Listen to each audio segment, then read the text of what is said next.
Shalom, shalom, shalom. Selamat pagi masyarakat iman yang dikasihi oleh Tuhan. Kehadiran Tuhan itu kita nggak pernah bisa lihat Tuhan secara fisik ya. Tapi kita tahu Tuhan itu senantiasa hadir menolong kita. Kita tahu kehadiran itu bisa dengan cara melalui orang-orang yang kita baru kenal. Bahkan Tuhan juga bisa hadir melalui orang-orang yang mungkin buat kita menyebalkan.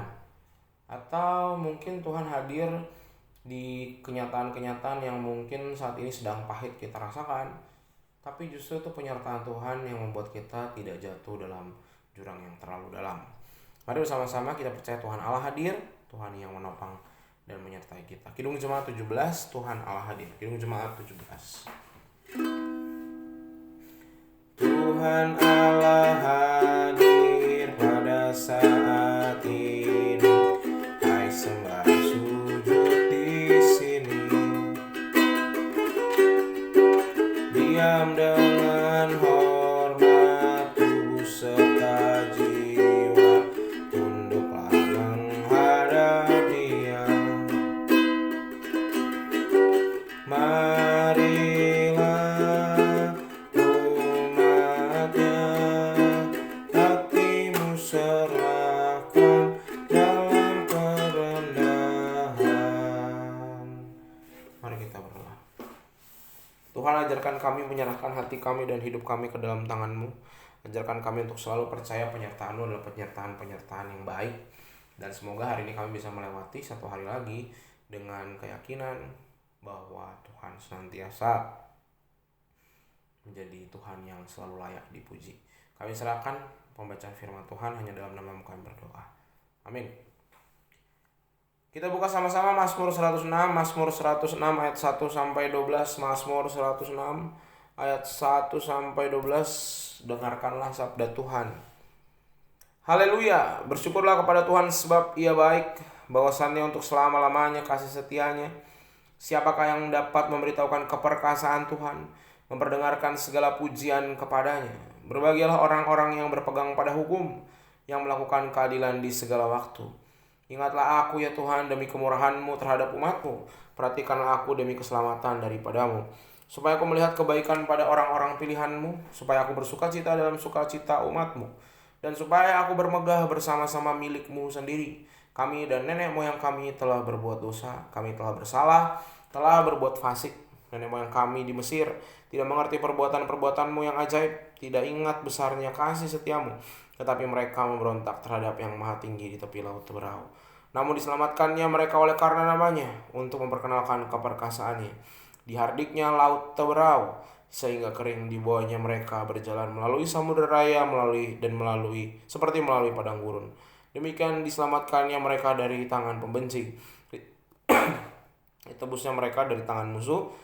Air menutupi para lawan mereka, seorang pun daripada mereka tiada tinggal. Ketika itu percayalah mereka kepada segala firman-Nya, mereka menyanyikan puji-pujian kepadanya. Bapak saudara dikasih oleh Tuhan, ada peribahasa air susu dibalas air tuba. Peribahasa ini berarti kebaikan dibalas dengan kejahatan. Dan kita tentunya secara umum ya, terlepas dari bahwa kita adalah orang Kristen, tentu kita tidak suka diperlakukan demikian oleh orang yang sudah kita tolong.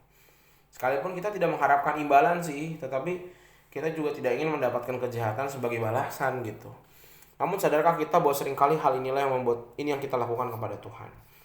Dalam Mazmur ini Bapak Ibu Saudara dikasih oleh Tuhan, kita melihat bahwa pemazmur sedang menaikkan pujian kepada Allah karena kasih setianya yang besar. Dan dalam pujiannya itu pemazmur menunjukkan bahwa pengalaman Israel itu ditolong Tuhan itu berkali-kali. Walaupun pada waktu itu umat memberontak juga berkali-kali, nggak kalah banyaknya memberontak sama diberkati, hampir sama banyaknya gitu ya. Tuhan tetap mengasihi dan menyamakan umat dari musuh-musuh, dan berkali-kali umat ketika berpaling sama Tuhan, Tuhan tetap menyelamatkan, memelihara bahkan. Namun kebaikan Tuhan itu dibalas dengan ketidaksetiaan. Air susu dibalas air tuba. Tapi pertanyaannya kenapa ya umat itu masih aja dikasihi gitu ya, udah tahu nggak tahu diri, nggak tahu terima kasih, tapi kenapa masih menyelamatkan? Karena Allah adalah kasih dan setia. Kasih setia itu begitu merekat pada Allah sehingga berhadapan dengan umat yang ngaco, tetap Tuhan kasihnya luar biasa, melebihi langit. Kasih dan kesetiaannya tidak terpengaruh oleh perbuatan manusia, mau perbuatannya jahat, buruk, dia tetap kasih. Allah berbuat seperti itu karena didorong oleh kebaikan dan kemurahan hatinya, bukan didasarkan pada perbuatan baik umatnya. Hanya karena kasih dan kesetiaan, umatnya itu diselamatkan karena kesetiaannya Tuhan itu sendiri. Sehingga Bapak Ibu Saudara, kita tuh bersyukur banget loh, kita punya Allah yang sedekat itu dan sebaik itu. Kasih setianya besar dan anugerahnya menyapa kita. Sehingga sekarang ini kita ada itu sebagaimana kita ada bukan karena kebaikan kita. Keselamatan dan pemeliharaan Tuhan atas kita tuh kayaknya nggak habis-habis. Sehingga apa yang bisa kita lakukan hari ini untuk respon kebaikan Tuhan itu, pertama harus selalu bersyukur. Bersyukur itu kudu hidupnya sebagai anak Tuhan. Yang kedua, tetap setia kepadanya karena ia telah terlebih dahulu membuktikan kasih setianya kepada kita. Sehingga yang ketiga, berusaha terus deh. Kita harus berusaha terus melakukan firman Tuhan sebagai bentuk penyerahan diri kita pada kehendak Allah. Semoga Tuhan memampukan kita hari ini. Amin. Mari kita berdoa. Tuhan, terima kasih melalui firman-Mu yang hidup dan kudus. Kami bersama-sama belajar untuk senantiasa menyerahkan hidup kami kepada Tuhan. Dan kami percaya biarlah ya Tuhan, kami tetap setia kepadamu, dan biarlah kami senantiasa juga membalas segala kebaikan Tuhan juga dengan kebaikan. Kami serahkan hidup kami yang tidak sempurna ini hanya dalam nama-Mu kami berdoa dan bersyukur. Amin. Selamat pagi, Tuhan Yesus memberkati, tetap bersemangat.